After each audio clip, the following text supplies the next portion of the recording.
Welcome to The Explainer. Today, we're diving into what is, without a doubt, one of the most complex and high-stakes geopolitical puzzles of our time. We're looking at a relationship that has literally shaped global events for decades. It's a dynamic that operates a lot like a pendulum, constantly swinging back and forth between delicate diplomacy and outright confrontation. So what if a single decision made in Washington could shake the entire Middle East? Think about that for a second. What if one president's policy shift could instantly jolt global oil prices, reroute international trade, test military alliances, and even put us on the brink of a larger war? Well, that's exactly what we're talking about when we look at the United States and Iran. It is historically one of the most dangerous, volatile rivalries of the modern era. And when Donald Trump returned to the White House, those tensions rapidly shifted right back to the very center of the global stage. Which brings us to the core question of our analysis today. Could the conflict between Donald Trump and Iran completely reshape the future of the Middle East? To truly grasp the stakes of this current crisis, we can't just skim today's headlines. We really need to step back, put on our historian hats, and act as objective observers to understand the actual cause and effect here. We have to look at exactly how we arrived at this point. Section 1. Roots of the rivalry. Historical context. Now, the relationship between the US and Iran wasn't actually always hostile. But over the last half-century, it has acted exactly like that pendulum we mentioned. It swung violently, from deep distrust back in 1979 toward a major milestone of diplomacy in 2015, then abruptly back to severe economic pressure in 2018, and finally landing on a massive military confrontation in 2026. For many years, these two nations actually maintained pretty close ties, but a massive, earth-shattering rupture occurred, setting the stage for absolutely everything that followed. That rupture, it happened in 1979. This was the ultimate turning point. That year, the Iranian Revolution overthrew the US-backed Shah of Iran, and a brand new Islamic government took power. And soon after, Iranian students seized the US embassy in Tehran, holding American diplomats hostage for exactly 444 days. The whole world watched in shock.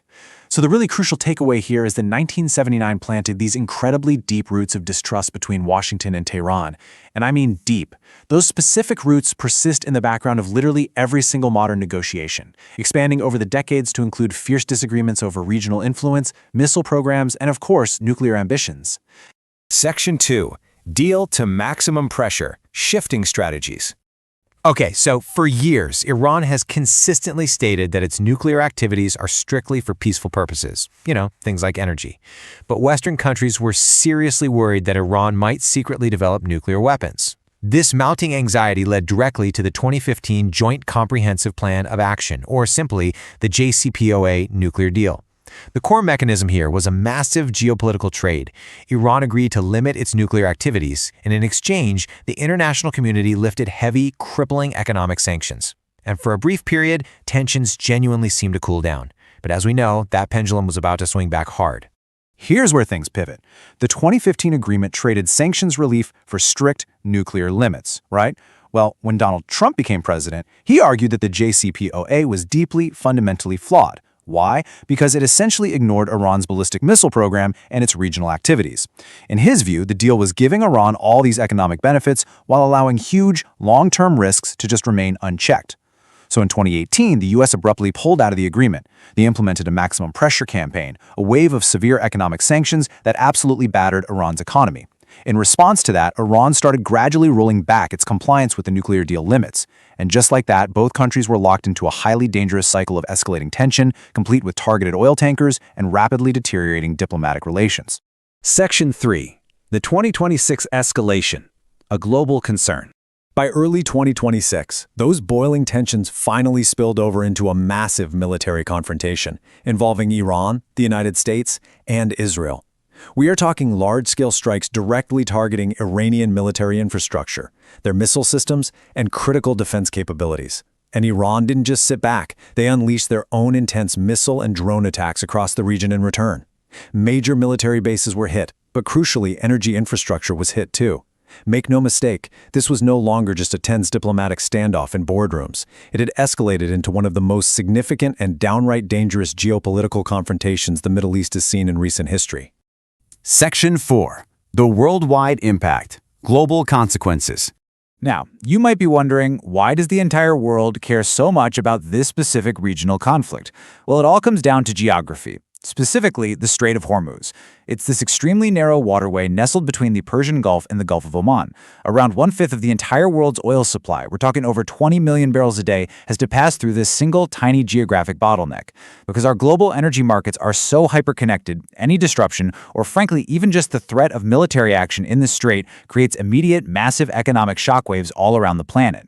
And the ripple effects of those shockwaves, they are totally profound and they hit on two main fronts. First, you've got the macroeconomic strain. Shipping routes are thrown into extreme uncertainty, energy prices absolutely spike, global transportation costs skyrocket, and suddenly businesses and everyday consumers everywhere are feeling a very real financial pinch. But, and this is absolutely crucial, we have to look at the human cost. Behind all this grand geopolitical strategy are real, everyday people. Civilians face terrifying displacement, their safety is constantly under threat, and humanitarian organizations heavily struggle to get relief into these active, dangerous conflict zones. The dual cost of a conflict like this is just staggering. Section 5. The debate over strategy. Divided perspectives. So this sparks a massive debate. Did Trump's maximum pressure strategy actually strengthen America's position, or did it just recklessly increase the risk of an all-out war? Well, supporters point out that previous diplomacy essentially failed to solve the real long-term security threats. They argue that applying that intense maximum economic pressure, backed by strong military deterrence, was literally the only way to genuinely restrict Iran's capabilities. But on the flip side, critics see it entirely differently. They passionately argue that abandoning a framework that was actually working actively increased regional instability. In their eyes, pulling out of the deal risked the exact kind of dangerous, unintended escalation that we unfortunately witnessed in 2026. So, where exactly does that leave us today? Are we heading for more diplomacy or just further escalation? It's kind of fascinating because even during these intense periods of open conflict, diplomatic efforts do quietly continue behind the scenes. Officials have actively considered proposals to try and reduce the heat. But remember that historical baggage we explored? The stuff starting way back in 1979? That creates an absolute mountain of a hurdle. Both sides vividly remember decades of broken promises and deeply, deeply question the actual intentions of the other. That kind of ingrained, deep-seated mistrust is an enormous obstacle to any sort of lasting peace. Which leaves us with one final critical thought to chew on. Will the US-Iran conflict eventually find its end through a lasting, solid diplomatic agreement, or is further escalation just inevitable at this point? The story of the US and Iran is really a story about power, strategy, and the ultimate future of an entire region. As we've seen, any major shift in direction doesn't just stay in the Middle East. It has worldwide consequences, impacting absolutely everything from the price you pay at the gas pump to global security at large. For now, the world just waits. We're watching every headline, monitoring every single negotiation. Keep this question in mind as you watch the news unfold, because trust me, the whole world is watching closely to see what the future holds. Thank you so much for joining me for this explainer.